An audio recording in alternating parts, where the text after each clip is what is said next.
Paz do Senhor, Deus abençoe a sua vida, a sua casa.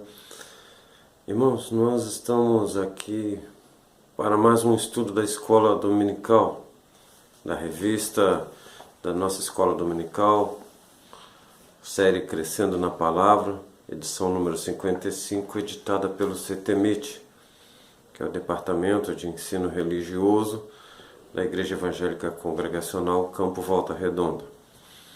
Nós vamos estudar nesta oportunidade a lição de número 10, e é mais um porquê. A pergunta é: por que na eternidade não haverá casais ou famílias? Nós vamos começar pela leitura bíblica semanal, que são leituras de introdução ao assunto que são sugeridas para os alunos, para os irmãos, professores e todos aqueles que se dedicam ao estudo e aprendizado da palavra. Na segunda-feira foi colocado Deuteronômio 14:10, que é uma reafirmação por parte de Deus de sua escolha de Israel para seu próprio povo, seu povo peculiar. Na terça-feira nós propusemos Isaías 63:16, onde o profeta agora é que reafirma que Deus é o Pai e Redentor de Israel, ainda que Abraão e Jacó não os reconheçam. Na quarta-feira, Mateus 12:50, Jesus afirma que a obediência nos torna sua família, nos dá o direito de sermos sua família. Na quinta-feira, Romanos 8:17, nos mostra que a adoção divina traz todos os direitos de filhos. Na sexta, Efésios 3:15, nos dá a entender que há uma família de Deus, uma família nos céus. No sábado, 1 João 3:1, diz que nós somos filhos de Deus e somente quem conhece a Deus vê isso.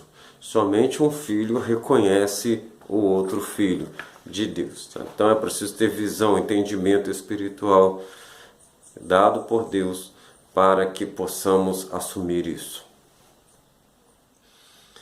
Porque na eternidade não haverá casais ou famílias. O texto-chave nos diz: porque na ressurreição nem casam, nem são dados em casamento, mas serão como os anjos de Deus no céu. A verdade teológica nos diz assim: sem conseguir acesso ao poder de Deus por si mesma, a humanidade só tem como conhecê-lo através de exame minucioso e da humilde prática das Escrituras. Então, se não deixar o pensamento e o entendimento cativo ao trono da graça, não vai a lugar nenhum. Leitura bíblica congregacional está em Mateus 22, 23 ao 32. Diz assim: no mesmo dia chegaram junto dele os saduceus, que dizem não haver ressurreição, e o interrogaram, dizendo: Mestre, Moisés disse, se morrer alguém não tendo filhos, casará o seu irmão com a mulher dele e suscitará descendência a seu irmão. Ora, houve entre nós 7 irmãos. O primeiro, tendo casado, morreu, e não tendo descendência, deixou sua mulher a seu irmão. Da mesma sorte o segundo e o terceiro até o sétimo. Por fim, depois de todos, morreu também a mulher. Portanto, na ressurreição, de qual dos 7 será a mulher, visto que todos a possuíram? Jesus, porém, respondendo, disse-lhes: errais, não conhecendo as Escrituras, nem o poder de Deus. Porque na ressurreição nem casam, nem são dados em casamento, mas serão como os anjos no céu. E acerca da ressurreição dos mortos, não tendes lido o que Deus vos declarou, dizendo: eu sou o Deus de Abraão, o Deus de Isaque, o Deus de Jacó? Ora, Deus não é Deus dos mortos, mas dos vivos. A elucidação textual, que é uma paráfrase, uma luz rápida sobre a leitura bíblica congregacional, nos diz: os fariseus tentaram surpreender Jesus em alguma palavra e não conseguiram. Então, os saduceus, outro grupo do judaísmo, também vieram para tentar enredar Jesus e conduzi-lo em erros contra a lei de Moisés. O argumento destes era bem tecido do ponto de vista humano. Eles apresentaram a lei e explicaram o uso dela e usaram esse conhecimento para questionar como seria a continuidade da raça e das relações familiares na eternidade. O argumento deles, será que era hipotético? Era uma hipótese? Ou será que eles conheciam a história que eles estavam contando? Dizia que um homem casou e morreu sem deixar filhos. Seus 6 irmãos casaram-se com a viúva, cada um por sua vez, na tentativa de levantar descendência ao irmão falecido, cumprindo a lei do levirato. Mas todos faleceram sem lograr êxito. A pergunta dos saduceus, carregada de sua incredulidade na ressurreição, era: de quem a mulher seria esposa quando ela morresse?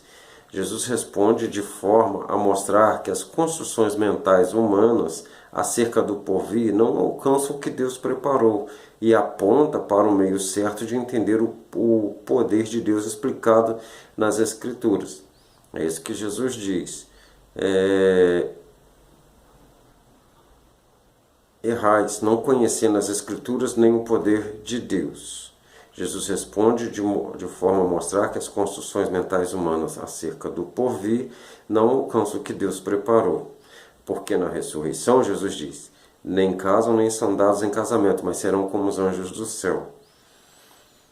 E isso vai mostrar para eles o meio de entender o poder de Deus explicado nas Escrituras. Então Jesus diz, e acerca da ressurreição dos mortos, não tendes lido que Deus vos declarou, dizendo, eu sou o Deus de Abraão, o Deus de Isaac, o Deus de Jacó? Ora, Deus não é Deus dos mortos, mas dos vivos. Então, se Deus quebra essa linha natural, entre aspas, da morte, então Ele já está nos dando uma oportunidade em si muito grande. Nele mesmo, muito grande.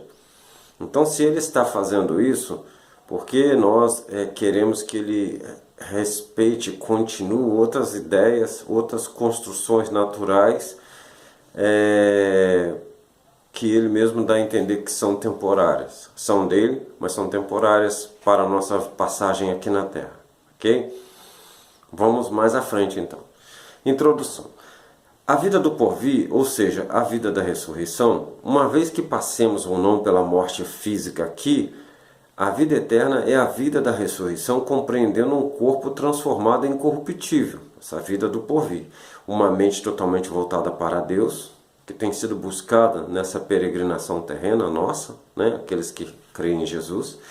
A ausência de pecado também lá, né? Não vai haver pecado, ou possibilidade de pecar, nem sequer a possibilidade vai existir. E ausência de tristeza, morte ou dor, que são subprodutos do pecado. Acrescente-se a isso o fato de que teremos olhos que verão a Deus. Apocalipse 22:4, nós temos falado várias vezes nas nossas EBDs. E verão a Deus. É o ápice da nossa peregrinação. Isso hoje é impossível, pois Deus habita na luz inacessível e também só Ele tem a imortalidade. 1 Timóteo 6,16.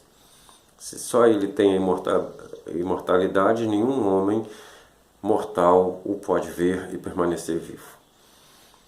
Nós hoje somos chamados eternos, a nossa alma é eterna, mas nós ainda não temos a imortalidade. A imortalidade só nos será dada quando isso que é corruptível, nosso corpo, se revestir da incorruptibilidade. Ou seja, quando nós tivermos corpos glorificados, o corpo da ressurreição. Se já tivermos falecido, se já tivermos partido dessa existência aqui terrena para estarmos com Deus, seremos ressuscitados com corpos glorificados. Se ainda não, seremos transformados para o mesmo corpo glorificado. O nosso corpo será glorificado, por isso transformados para. Então entenda isso, a nossa imortalidade é um desejo e é algo que que a nossa vida, o nosso ser interior vem procurando, né? Eclesiastes nos diz que o Senhor colocou dentro de nós a eternidade para com isso nos provar. A eternidade está dentro de nós clamando por sossego, por poder viver, né, no nosso corpo, por poder estar, quer dizer, no nosso corpo vivo, e isso é o que desejamos. mas ainda não é dado. Isso é uma das coisas que está reservada na totalidade da redenção do ser humano. Então, essa nova vida terá novas formas de manutenção e desfrute, que ainda não conhecemos na totalidade, temos algumas noções. A Bíblia nos dá vislumbres da mesma, mas devido às limitações do pecado, nós a enxergamos como que em espelho, de forma obscura. Isso está escrito em 1 Coríntios 13, 12. Conhecemos apenas em parte. Algumas coisas que temos vivido aqui e que são necessárias são originadas no céu, como o amor, o convívio entre as pessoas e a família. Elas continuarão na vida eterna e terão seus conceitos mais ampliados. O amor na eternidade, ponto 1. Nós vamos estudar o amor, o convívio e a família, tudo na eternidade. Quando se fala em amor, as diversas formas do mesmo são implícitas na nossa mente. Amor de amigo, amor de mãe ou pai, amor filial, amor de esposo, esposa e amor a Deus. Amar a Deus é o maior de todos os mandamentos, seguido pelo de amar o próximo como a si mesmo. Mateus 22, 36 a 40, vale a pena conferir aí. E é impossível se dizer ouvinte e praticante de toda a palavra de Deus sem cumprir primeiro esses dois pequenos mandamentos. O amor, mesmo aqui na terra, tem sua origem em Deus, uma vez que Deus é amor em si mesmo, a sua essência, 1 João 4,16. E ele pratica esse amor conosco. O versículo que você mais gosta na Bíblia, João 3,16, e 1 João 3,1 mostra também esse grande amor de Deus para conosco. E é da mesma forma, Deus o Pai tem esse mesmo amor com Deus o Filho, Mateus 3,17, João 3,35, João 5,20 e Efésios 1,6. A Bíblia nos dá vislumbres de como o amor atua na Trindade, ao afirmar que todas as coisas são confiadas a Jesus, o Deus Filho, pelo Pai, Deus Pai, que a vontade do Filho é fazer a obra do Pai como se fora o alimento que o sustenta, que sustenta o Filho. João 4,34. E Jesus só fala as palavras que lhe foram dadas pelo Pai que o enviou. João 14,24. Da mesma forma, o Espírito Santo, Deus, o Espírito Santo, que é o Consolador, não fala de si mesmo, mas do que tem ouvido de Deus, tal o elo de amor existente na pessoa de Deus, no ser de Deus. Isso está em João 16, versículos 13 e 14. Então, Deus é amor e Ele tem uma relação de amor consigo mesmo. No mistério da Trindade, nas três pessoas, Pai, Filho e Espírito Santo. Quando o apóstolo Paulo ensina sobre o amor, no 1 Coríntios 13, o capítulo todo, ele o sobrepõe à fé e à esperança, mesmo que estas duas, a fé e a esperança, sejam coisas que permanecerão até o fim de nossa história e têm que ser cultivadas e alimentadas, uma vez que estão interrelacionadas com o amor. Esse ensino está inserido no meio do ensino sobre dons espirituais. E dons espirituais é ensinado em 1 Coríntios 12 e 1 Coríntios 14. E o capítulo sobre o amor está entre os dois, que é o capítulo 13. É bom prestar atenção nessa disposição desses ensinos na palavra. E isso tem o propósito de mostrar que só se alcança comunhão com Deus se amarmos como requerido na sua lei. Isto não é uma imposição, mas um convite a negar a tudo que nos separou para redescobrirmos a origem e sentido da vida plena. Isso está em João 5,26. O amor entre os salvos e Deus na eternidade será de uma ordem tão elevada que é descrito como estar nele, João 14,20. Para efeito de comparação hoje, pela fé, entendemos que Ele está em nós. João 14,23. Então, você entende que hoje o Senhor está em você, na pessoa do Espírito Santo. E isso te traz certeza, te traz alegria. Você imagina o que é você estar nele. Olha a progressão. Agora, Ele, ao invés de estar só te guiando, só te ajudando para ir em direção a Ele, agora você já chegou. e agora você está nele. Você lançou mão de tudo que ele te deu, creu nele, que você não seria capaz de chegar a ele se ele não se revelar a você, se ele mesmo não te conduzir, se ele não te perdoar os pecados passados e te ajudar a andar em santidade pelo Espírito Santo e pela orientação da palavra. Então você agora conseguiu passar por isso tudo. Ele te ajudou, ele mesmo te guiou e agora ele te permite estar nele. Então, se hoje nós temos consolação pelo fato dele estar em nós, imagina o que é estar nele. Esse estudo tem que te levar a progredir nisso. Se você não progredir nisso, o estudo se torna frio, seco, tá? Então nós precisamos de progredir nisso.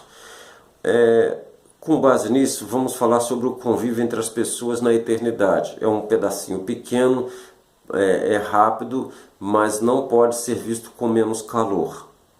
Para pensarmos em relações familiares como as que conhecemos hoje, teremos que primeiro saber se nos conheceremos na eternidade, mesmo que seja numa nova ordem de coisas.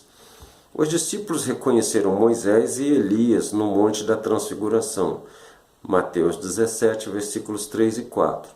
Mesmo que esses viveram vários séculos antes deles, e não havia recursos visuais para que suas fisionomias fossem preservadas. Tá? Então você pode até inferir, mas Jesus chamou eles pelos nomes. Mas eles vão aceitar essa informação e eles não conheciam. O rico reconheceu Lázaro e Abraão na eternidade. Também não, você vai dizer que vai haver essa informação lá onde o rico estava nos tormentos? Isso está em Lucas 16, 23 e 24. E Jesus foi reconhecido logo após a ressurreição. Está em João 20, 16, 21, 4 a 7. Então, há um reconhecimento na eternidade. Dá-se a entender que na eternidade nós saberemos quem fomos aqui e até quem é o outro, quem foi o outro aqui. Ok? Mas, e como será a família na eternidade? Em Efésios 3,15, Paulo se refere à família na terra como no céu, tomando o nome de Deus sobre si. Primeira coisa. Então é a família de Deus. Não é mais a minha família. É a família de Deus. A ideia de família vai permanecer na eternidade, sim.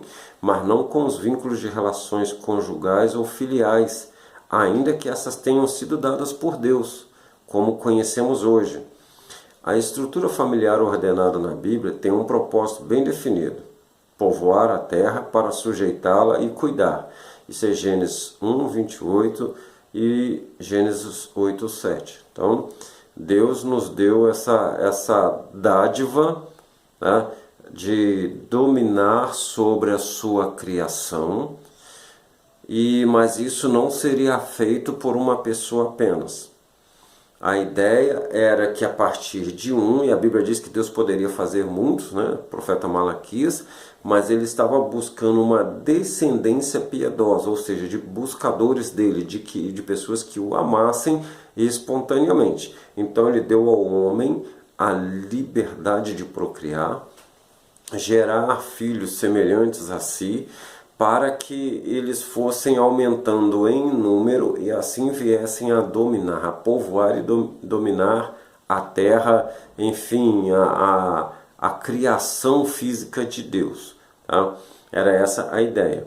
Em todas as referências que temos sobre relações familiares na eternidade, não há menção sobre procriação, multiplicação, o que leva a entender que o número dos salvos será um número conhecido após o juízo final, sem alterações daí em diante.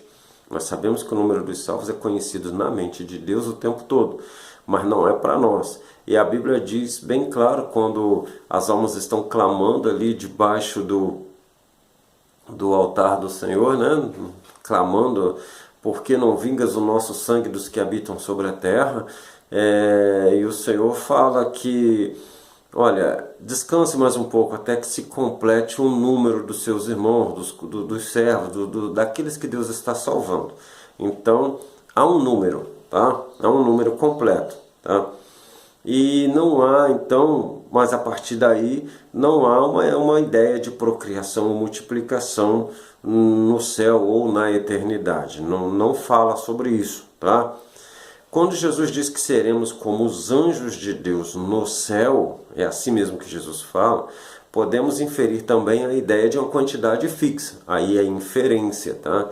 Isso está escrito, essa ideia fixa vem de Hebreus 12, 22 e 23 e de Apocalipse 12, 4, tá? Que há um número dos anjos no céu. Eles são fixos, eles não procriam, e a Bíblia não fala de uma criação constante de seres angelicais, não nos dá essas. Então nós não andamos por onde nós não temos informação. As relações familiares reservadas para os salvos e descritas na Bíblia como presentes na eternidade são filhos de Deus e da ressurreição, Lucas 20, 36. Herdeiros de Deus e co-herdeiros de Cristo, Romanos 8, 17. Irmãos de Jesus, Hebreus 2, 11. Deus será nosso Pai, 2 Coríntios 6, 18. Estaremos à mesa com Abraão, Isaque e Jacó, Mateus 8, 11. E participaremos da mesa com Jesus e todos os santos, Lucas 13, 29, 22, 30, Apocalipse 19, 9. E é interessante que em todo tempo, todas as referências que nós citamos aqui, você observa que está sempre sendo referidos à relação com Deus, com Cristo. Não está sendo aquela, nós estaremos ali, mas não numa relação entre nós. Nós nos reconheceremos, entendemos que somos irmãos, mas dá para entender que todo o tempo a relação aqui é direta com Deus, é em relação a Ele que nós nos assentemos à mesa, que nós vamos julgar, que nós vamos participar, que nós vamos reinar, que nós somos família, é em relação a Ele, que nós não nos adotamos, mas que nós somos adotados por Ele. Que todo tempo a ideia é essa. Então, veja bem, são coisas que nós não temos muito como ir adiante, tá? E nós vamos ter que assumir certos riscos. Poderíamos dizer risco porque nós vamos aceitar algo que nós não sabemos como funciona, então vamos aceitar a informação. Mas por outro lado também nós não temos como saber. Nós vamos deixar de aceitar aquilo que Deus nos propõe, achando que é arriscado. Mas vamos nos arriscar a construir nossas próprias ideias e seríamos suficientemente eternos para fazer valer a nossa ideia, ou poderosos para cumprir aquilo que nós idealizamos, porque idealizar não é muito difícil não. O grande problema é fazer cumprir, né? O grande problema é fazer cumprir.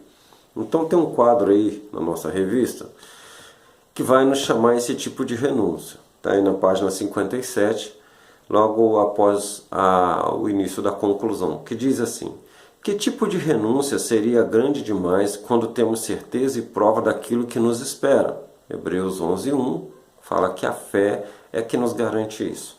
É possível continuar vivendo no pecado sabendo que ele nos mantém longe disso tudo? Então, tudo aquilo que Deus tem para nós, pela fé, nós podemos entrar. O pecado nos mantém longe, então é a contrapartida. O que Deus tem proposto, Ele é poderoso para cumprir. Mas o pecado nos mantém longe daquilo que Deus é poderoso para cumprir como presente, como dádiva em nossas vidas. Então temos que tomar cuidado com isso. Tem algumas citações, como Romanos 6, de 1 a 11, Marcos 8, 36 a 37, que é bom conferir. Afinal, assim como existe a eternidade com Deus, também vai ter uma eternidade sem Deus. 2 Tessalonicenses 1, 9. Também conhecido como segunda morte. Apocalipse 21, 8, ou tormento eterno. Mateus 25, 46, Daniel 12, 2. E quando nos arrependemos dos pecados, Atos 17, 30 e 31, e entregamos nossa vida a Jesus Cristo, Romanos 10, 9 a 10, nós somos perdoados por Deus, Colossenses 2, 13, purificados do pecado, 1 João 1, 7, e é lindo, ele é poderoso para isso, salvos da condenação no inferno, João 3,18, e nos tornamos herdeiros da vida eterna no reino dos céus. Isso é João 1,12. Né? Deus nos deu o poder de sermos chamados seus filhos. Já parou para pensar o que é isso? João 3,36 e Tito 3,7. Agora, muito do como será a nossa vida na eternidade depende do que iremos fazer a partir de hoje. Eclesiastes 12, 13, 14, 1 Coríntios 15, 58. Então, agora, você que é um tanto assim desafiador, né? E é um tanto assim, parece que até cômico falar desse jeito, mas veja bem, nós estamos tendo oportunidade de termos vislumbres de como seremos na eternidade bendita ou no céu. Agora, você já parou para pensar que para os condenados não é falado como que será a família dele? Não será, não terá nem como ele dizer que ele está ali junto com o pai dele? Se nós estaremos junto com o pai, de onde toda a família nos céus toma o nome, porque ele é o nosso Redentor, ele nos adotou para si. Você imagina na eternidade sem ele, quem vai ser o pai? Será que lá vai ter um ser que diz que todos são filhos dele? Ele cuida, ele vai servir a ceia, que ceia vai ser? Então, peraí. Então, nós temos uma informação de como teremos a eternidade na vida. Como, se você ama a sua família, conduza a sua família para a vida. Porque olha só, Jesus fala, é palavra de Jesus, porque ele fala assim, vocês não tendes lido que Deus vos declarou, isso está em Mateus 22, 31. Não tendes lido o que Deus vos declarou? Aqui Jesus está dizendo, ele, Deus, diante de todos os seres humanos e na presença de Deus, ele está dizendo, no mundo físico, na história, que a palavra de Deus é declaração de Deus. Ó, Deus falou, eu sou o Deus de Abraão, o Deus de Isaac, o Deus de Jacó. E Jesus vai fazer o seu comentário. Ora, Deus não é Deus dos mortos, mas dos vivos. É Deus falando de Deus para os presentes, que para Ele todos estão vivos. Eles passam da morte, que era a forma conhecida da existência terrena, para a existência no Espírito, a existência eterna na presença de Deus. Até então só se conhecia a morte. Olha só que bonito o ministério de Jesus. Só se conhecia até então a morte como passagem dessa existência para o estado eterno até o grande dia do Senhor. Agora nós sabemos também que haverá um momento em que o Senhor vai arrebatar a sua igreja e que não necessariamente teremos que passar pela morte como a única forma de passagem do estado atual para o estado eterno, para encontrar com Jesus, para encontrar com Deus, para o dia do Senhor. No dia do Senhor, muitos vivos vão passar diretamente para o estado eterno sem ter passado pela morte. Então olha só que revelação aqui Jesus está dando. Olha, vocês conhecem uma única forma de passar para Deus, que é passando pela morte. Mas o problema é que vocês param na morte, vocês só conseguem pensar na morte. Vocês são frios, vocês falam das pessoas que existiram na presença de Deus, que viveram na presença de Deus, que tinham comunhão com Deus nessa existência aqui, ainda que essa existência fosse transitória. E agora você acha que esse Deus, sendo quem ele vai os abandonar no braço da morte?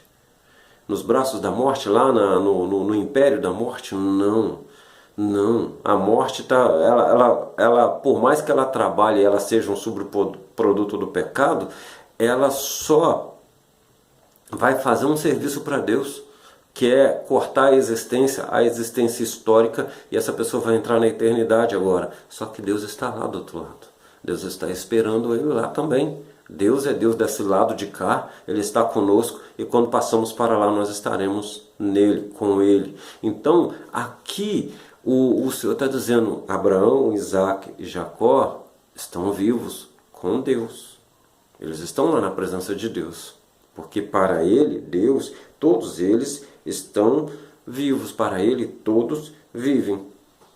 Então, percebe aqui o conteúdo, o quanto isso aqui é animador, né? Talvez eu não consiga nem falar com efusão sobre isso aqui, eu não quero te despertar a partir de mim, eu quero que você entenda a partir do que está escrito na palavra. E a palavra ela é escrita assim, e quem quer receber, recebe. Quem não quer, ela não tem essa ideia de animação. Tá? O consolo implica em eu receber por fé. Então o Senhor está dizendo isso aqui para nós. Tá? Então, agora, a respeito dos mortos, o que é que se diz? Diz que eles estão lá. Eles estão lá. Dos mortos que vão sem Cristo, eles estão lá. Estão lá, simplesmente dos mortos sem Cristo, é isso que eu quero dizer. Tá? Porque os que vão daqui com Jesus, eles não estão mortos. Os outros estão lá, vivendo a morte já com uma morte eterna. Já sabendo que aquela dor, aquela ideia de separação vai ser para sempre. Né? Não tem adoção, quem está lá do outro lado está na mesma condenação que eles. Não tem quem faça nada, estão no mundo de condenados, né? Onde, para que família se lá não há amor? Para que relacionamento se um não tem responsabilidade com o outro? Para pensar, irmãos, nós estamos no EBD e é estranho falar desse jeito. Um pai que não conduz o filho ao conhecimento de Cristo para a vida eterna.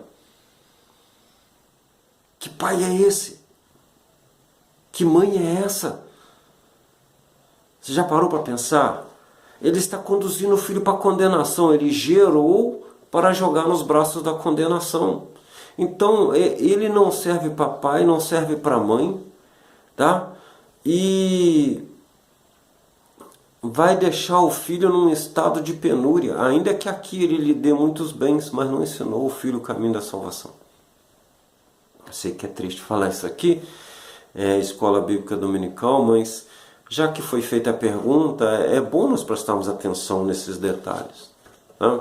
A conclusão aí da nossa revista diz que nas palavras de Isaías e reforçadas por Paulo, o que Deus tem preparado para nós não cabe no conhecimento ou no entendimento dessa existência.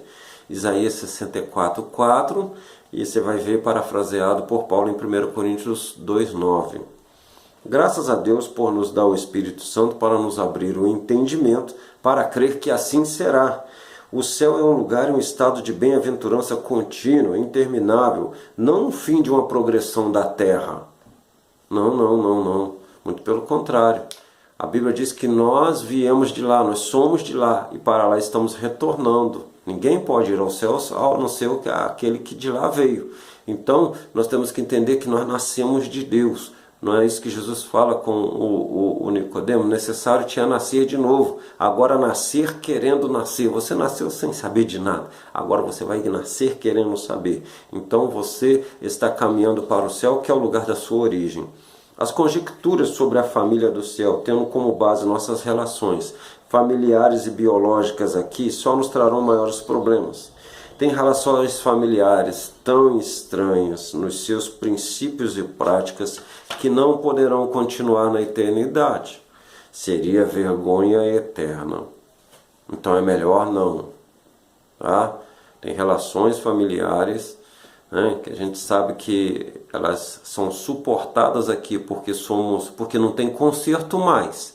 E também somos seres pecaminosos, né, pecadores, cobrando de pecadores. Então, aquilo que é externo, muitas das vezes, é engolido porque não tem o que fazer mais. Já foi feito. Eu não vou citar aqui algumas, mas você que está me ouvindo, você é inteligente.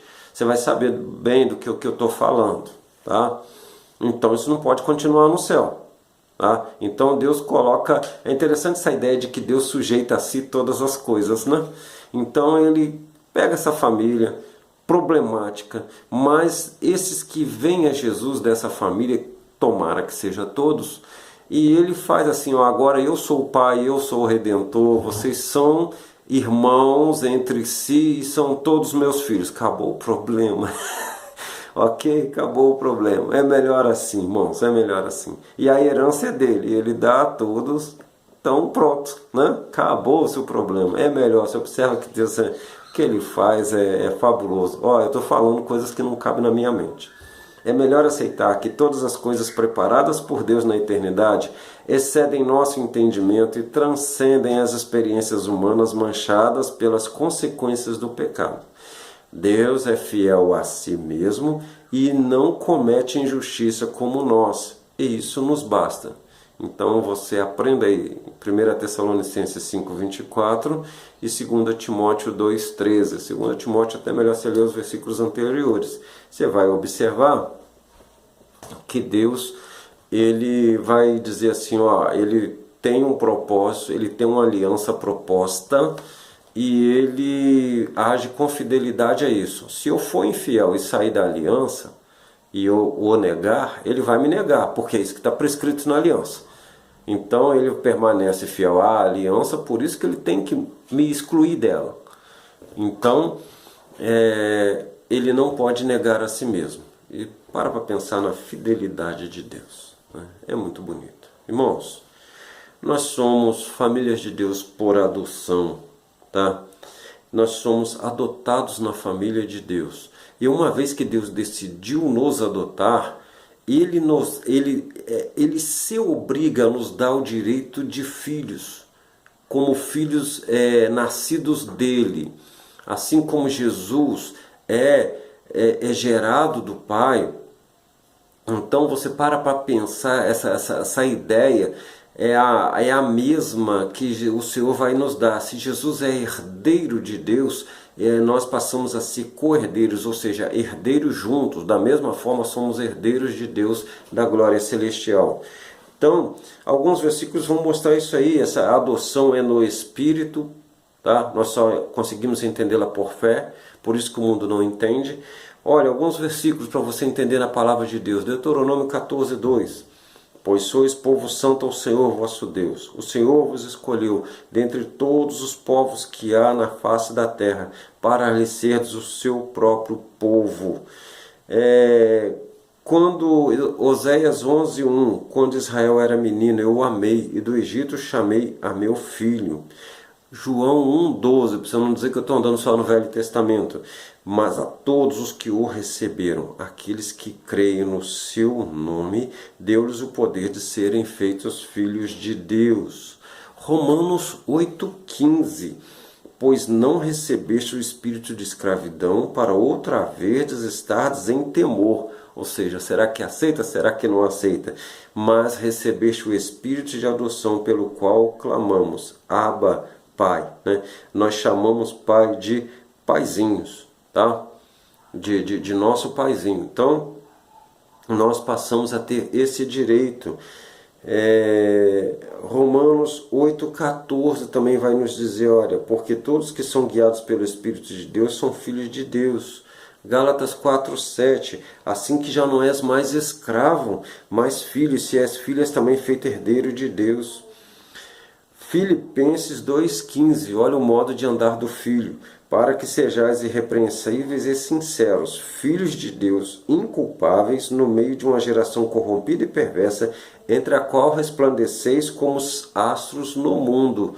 Então eu fui perdoado dos meus pecados feitos na ignorância, agora eu ando em santidade, agora eu sou inculpável. Ainda que o mundo me acuse, será sem causa, porque se eu tropeçar e eu for honesto com ele, eu peço perdão, ele me perdoa. E eu não vivo tropeçando, eu não vivo na prática do tropeço do pecado. 1 João 3:1, olha o alcance da nossa adoção espiritual. Vede com grande amor nos concedeu o Pai, que fôssemos chamados filhos de Deus, e somos mesmo seus filhos. O mundo não nos conhece porque não o conheceu. Isso, irmãos, vai nos trazer algumas relações de compromisso e de benefício. Por exemplo, a obediência vai assegurar benefícios. Mateus 12:50, Jesus fala assim, pois todo aquele que fizer a vontade de meu Pai que está nos céus, esse é meu irmão, irmã e mãe. Ou seja, é meu familiar, está comigo, esse é meu. Isso inclui uma herança, tá? Então, as relações espirituais vai incluir uma herança.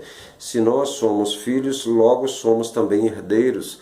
herdeiros de Deus e co-herdeiros de Cristo, se é certo que com ele padecemos, para que também com ele sejamos glorificados. Está em Romanos 8,17 e tem outras referências também.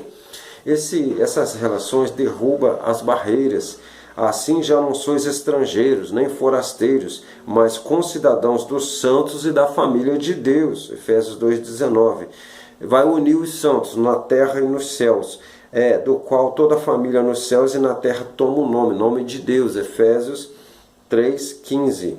Cristo também reconhece a irmandade do seu povo. Ele mesmo entende que nós somos seus irmãos.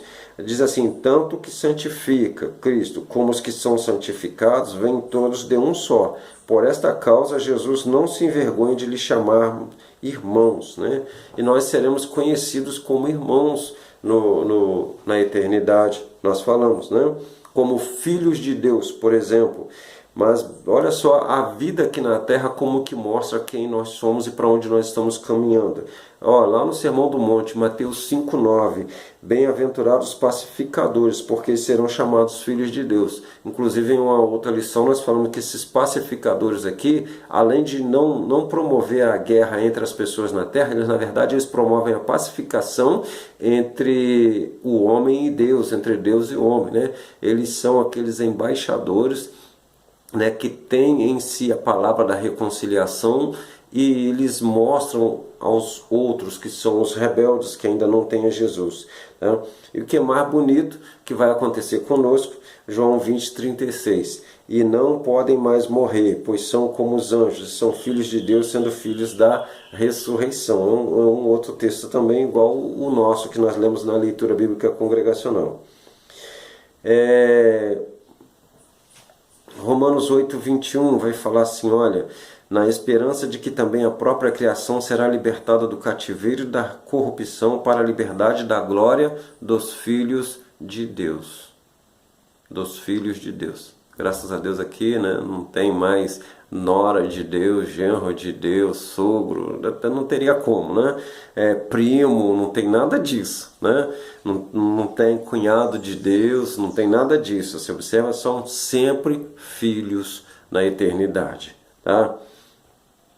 Então veja bem, 1 João 3,10 vai mostrar uma diferença muito grande. Nisto são manifestos os filhos de Deus e os filhos do diabo. Quem não pratica a justiça não é de Deus, nem aquele que não ama seu irmão. Tá? Aí você observa algumas linguagens assim, muito contundentes, como filhos do diabo, e agora há pouco eu falei que lá na condenação ninguém vai ser adotado, né? Mas a pessoa toma essa posição como se fosse um filho do diabo, mas ele não adotou ninguém, tá? Ele não tem esse poder. Primeiro, ele não assume a natureza para redimir para si as pessoas. Ele não ama, tá? Ele não tem o que oferecer pela posse das almas. Então, por isso que lá no lugar da condenação, ele também vai ser um condenado, tá? Ele não vai ser um senhor lá, ele vai estar na condenação, na dureza da ira de Deus, como todos os outros, tá? Por favor, às vezes a pessoa tira a palavrinha aqui, quer botar um contexto em cima de uma coisa só, de uma passagemzinha só, mas analisa o todo, presta atenção o que a Bíblia mostra a respeito dessa área toda. E nós seremos, irmãos, herdeiros de Deus, como também somos filhos da luz. Se nós somos filhos, Romanos 8,17, nós já vimos aqui, logo também somos herdeiros. Herdeiros de Deus e co-herdeiros de Cristo. Se é certo que com ele padecemos, para que também com ele sejamos glorificados. Gálatas 3,29, e se sois de Cristo, então sois descendentes de Abraão, e herdeiros conforme a promessa. Tito 3,7, a fim de que, purificados por sua graça, sejamos feitos seus herdeiros segundo a esperança da vida eterna. Hebreus 6,17, assim que, querendo Deus mostrar mais abundantemente aos herdeiros da promessa a imutabilidade do seu conselho, se interpôs com juramento. Mostra aqui, herdeiros da promessa, somos herdeiros de Deus. Somos filhos da luz. Enquanto tendes a luz, João 12:36, Jesus fala, crede na luz para que sejais filhos da luz. Efésios 5:8, pois outrora erais trevas, mas agora sois luz no Senhor, andais como filho da luz. 1 Tessalonicenses 5:5, todos vós sois filhos da luz e filhos do dia. Nós não somos da noite nem das trevas. Então você observa aí quanta informação nós temos para entender o nosso relacionamento, primeiramente com Deus na eternidade, e a partir de Deus somos uns com os outros. Então seremos todos irmãos, ainda que nós reconheçamos como que foi a caminhada de fé do outro aqui, nós saibamos informações, reconhecemos um ao outro. O que vai realmente contar lá é o fato de estar. Então você foi um vitorioso na caminhada terrena, você alcançou a promessa, então é por isso que você está lá. Não haverá uma condenação, não haverá nada contra você lá naquele lugar. Então você chegou à plenitude da existência. E é isso que conta. É isso que tem que estar assim, muito claro para nós lá na eternidade. Então que você possa se alegrar nisso, tá?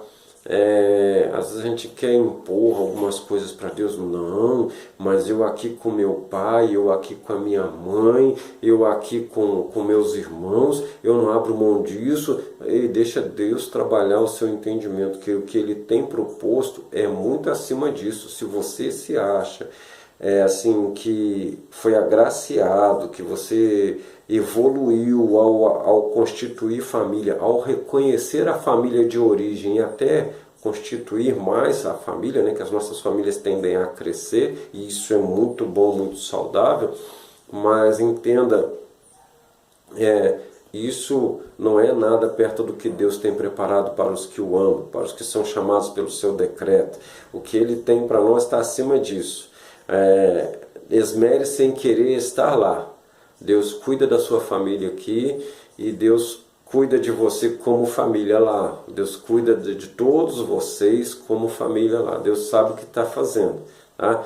Vai ser algo muito superior. E sem pensar que, você imagina que o nosso ponto final não é no céu, mas em novos céus e nova terra. Então você imagina que se Deus criou o homem para trabalhar para Ele no plano físico, deixa isso para outro dia. Deixa Deus trabalhar na sua mente, deixa Deus fazer você desejar esse negócio. O objetivo da gente estar citando isso exatamente para você parar para pensar, meu Deus, a vida... Deus me fez sábio demais para parar aqui, ou parar numa sepultura, né? Deus te fez sábio para a eternidade. Deixa Deus trabalhar isso em você. O meu maior desejo é que você cresça no conhecimento de Deus. Eu estou nessa luta, nessa busca também. E que as provas, as dificuldades na terra façam você desejar ainda mais isso que Deus tem preparado para os que o amam. Essas provas, essas coisas que acontecem aqui na terra, essas tribulações, elas, não vou dizer para você que foi Deus que fez para que você não queira ficar aqui, embora algumas vezes a gente até fala assim para aguçar os sentidos, mas o objetivo mesmo é que você vá a Deus por amor, por amor. Deus não é um escape, tá? Deus não é um escape. Deus é o princípio, Ele é o meu hoje e Ele é o fim. Ele já era o princípio prevendo o fim. Ele me fez no princípio para eu ser com Ele para sempre. Deus abençoe a sua casa, a sua família. Cuide da sua família, tá? Ame a sua família, principalmente sempre convidando, mostrando, dando exemplo para que ela deseje o seu Cristo, o Jesus Cristo, que nos é o vínculo de amor aí, o vínculo de onde nós somos adotados, porque essa adoção passa pela salvação. Então a salvação é de Deus e Ele dá mediante Jesus. Recebeu a Jesus, recebe então o Espírito Santo, que é o penhor da nossa salvação. E isso você se torna família de Deus. Deus abençoe em nome de Jesus. Amém.